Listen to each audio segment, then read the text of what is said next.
All right, so we're continuing to work on throws and using throws in more of a self-defense situation.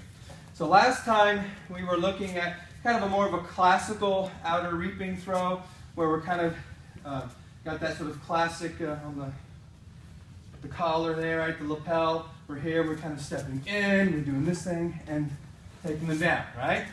So that's sort of the classical judo way. You're trying to get used to the notion of body dynamics. You're twisting them, getting them on that one foot, and then taking them down. What we're going to do now is work more from a clinch scenario, like a street scenario.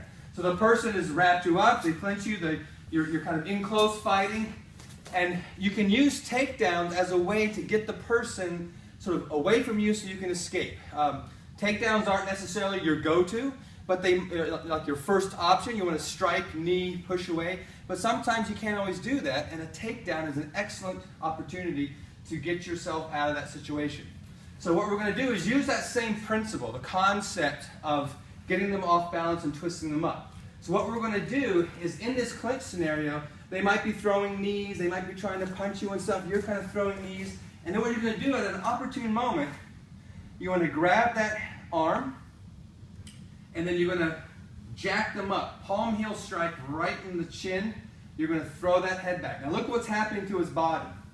When I do this, he's automatically twisting. I'm pulling here and I'm thrusting back here. He's ready to go over. Right? So a really good boom, right? Just jack them right up.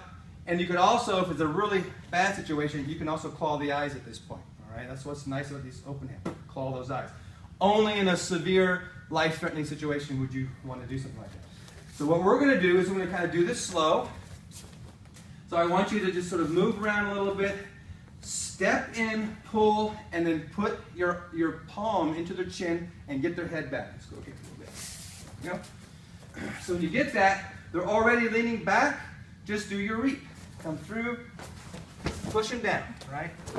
Punch and away. Okay? So one more. You're in here, you're fighting, right? And then suddenly, boom! Don't hit him, right? Just gently push him back. See how he's going forward? Immediately sweep. Strike and away. Okay?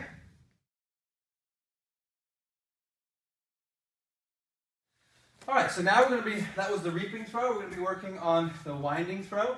And this is from Fukugata Ich. Last time we were just starting to work on that particular bunkai application. So it's at the end of the 3 punches, you've got the wind up, low block, all right? So we're going to be working on, so we're going to interpret that as a winding throw. So we were working it kind of here, you get the punch, that's the blow before the throw. That sort of helps soften them up for the throw. Scooch that arm up under, okay? Step around, and then you're going to use the pivot into the forward stance for the throw.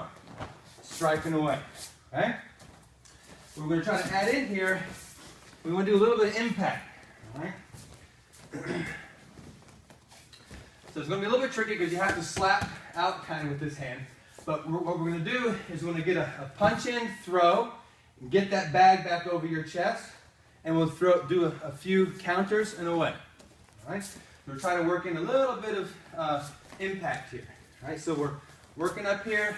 We got, right, loosen them up with the punching, come in with that wind up. You want to get in close here, step around, make sure your back leg is in front of their leg so that when you pivot into the front stance, you take them down, right? Get that bag back over, and away, okay? So one more. So kind of clenched up here. We can strike. It can be an elbow, whatever you want here. Sneak in with that wind up here, around, and away. Okay?